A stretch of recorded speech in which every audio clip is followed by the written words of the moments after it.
de Pasteur Paul. Oui. Ah ben oui. Et étant enraciné et fondé dans l'amour, Éphésiens 3, 17. Je vous laisse atterrir. Toujours délicat ces passages parce qu'ils sont très longs et quand on veut en sortir un petit bout, c'est compliqué parce que la phrase est longue. Et moi, je m'appuierai juste sur ça. Étant enraciné et fondé dans l'amour. Et la suite, on voit qu'il y a beaucoup de promesses avec ça. Étant enraciné et fondé dans l'amour, notamment, vous pourrez comprendre beaucoup de choses. Étant enraciné et fondé, vous pourrez comprendre beaucoup de choses. Vous pourrez expérimenter beaucoup de choses. J'aime Apocalypse, le livre d'Apocalypse où il y a ce passage, tout est intéressant, mais ce passage qui dit « Ce que j'ai contre toi, c'est que tu as abandonné ton premier amour. » Et j'espère que vous ne l'avez pas abandonné. Hein.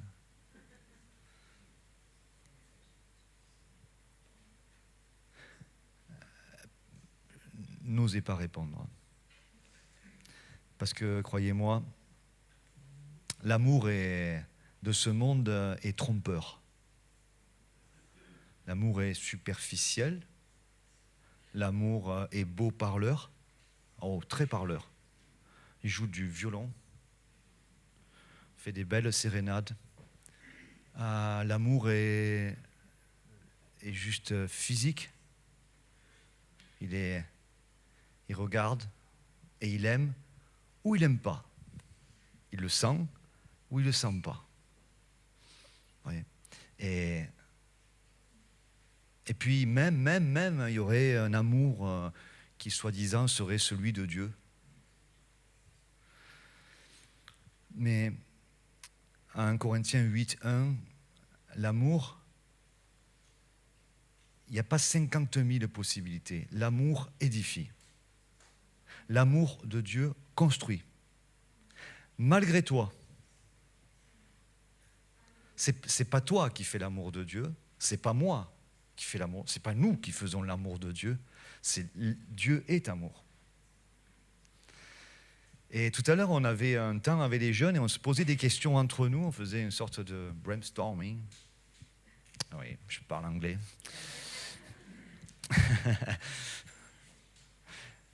On mettait des mots.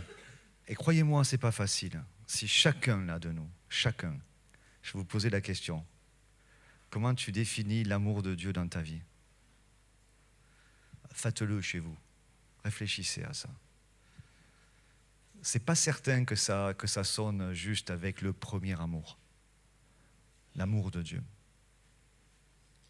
Mais on est enseigné pour revenir étant enraciné et fondé dans l'amour. Si vous avez reçu Jésus-Christ, écoutez bien ça, si vous avez reçu Jésus-Christ, vous êtes enraciné et fondé dans l'amour, mais peut-être que vous n'expérimentez pas ces racines, ces fondations, ces fondements, parce que nous ne les méditons pas. Nous, on a autour de nous un amour qui se... Vous voyez cette expression-là, l'amour est aveugle. C'est du pipeau. L'amour de Dieu n'est pas aveugle. Il discerne très bien ce qui se passe. Et nous, on dit, ouais, l'amour est aveugle. Si franchement, tu es amoureux et tu es aveugle, arrête-toi là. Arrête-toi là. L'amour n'est pas aveugle.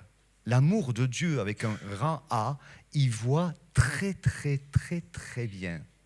Il discerne tout. Il te discerne à toi. Il veut te faire expérimenter les racines, les fondations de ce premier amour, et il n'y en aura pas d'autre. En Éden, il y avait un arbre qui s'appelait l'arbre de vie.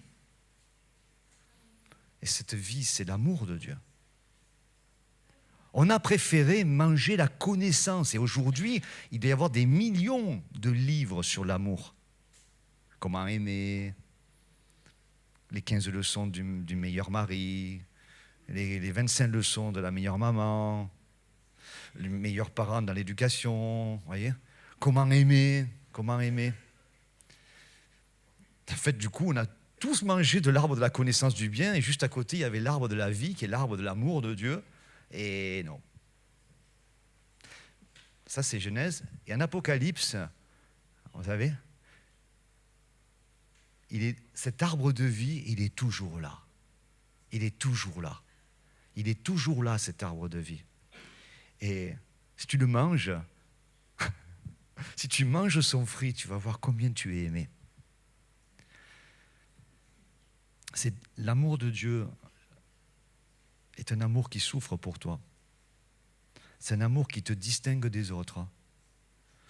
C'est un amour qui fait de toi la personne unique que tu es. Seul l'amour peut te donner cette identité parfaite, malgré toi. Malgré toi.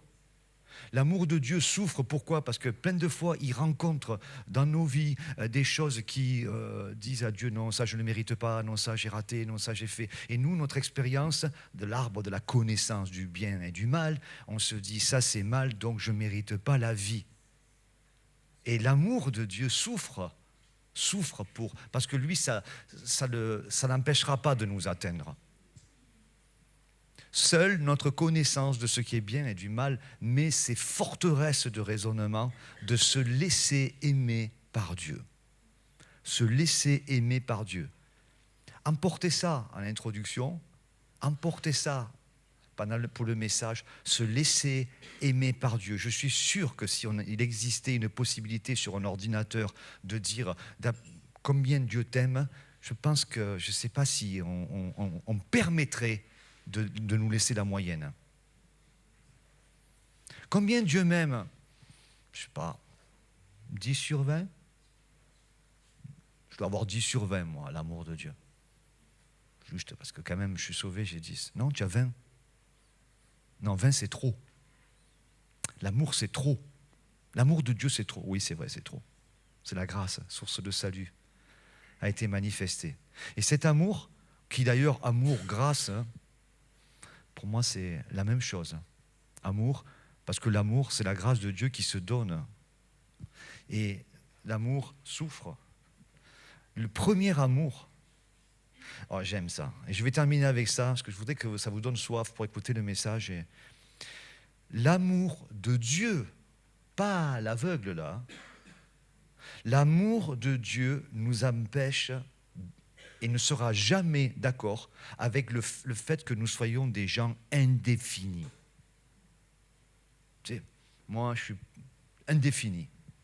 L'amour de Dieu nous empêche d'être indéfinis, mais l'amour de Dieu nous définit, voire même nous finit. C'est l'amour de Dieu qui vous définit, qui vous finit, qui vous accomplit. C'est pour ça que, laissez-vous aimer par Dieu. Laissez-vous aimer par Dieu. Et si vous ne le méritez pas, tant mieux. Tant mieux. Parce que vous ne le méritez pas. Vous avez enfin compris quelque chose. C'est que de toute façon, je ne le méritais pas déjà à la base. Donc si maintenant tu sais que tu ne le mérites pas, laisse-toi aimer par Dieu, parce que Dieu a aimé des pécheurs. Dont dira Paul, je suis le premier. Ce que tu m'as dit tout à l'heure, il a dit la même chose que toi. Je ne dis pas les noms à l'enregistrement. Paul a dit, j'ai travaillé plus que tous et je suis le pire des pécheurs.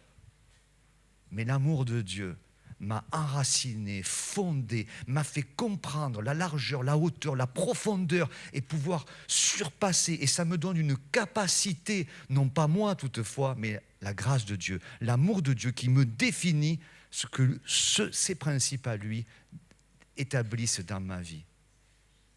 Oui, l'amour de Dieu souffre parce qu'il t'aime et qu'il veut que tu vives pleinement le comble de son amour qu'il a donné, car Dieu a tant aimé qu'il a donné. Car Dieu t'a tant aimé qu'il t'a donné. Et Dieu t'aime tant maintenant qu'il te donne encore. Et rien ne pourra nous séparer de l'amour de Christ.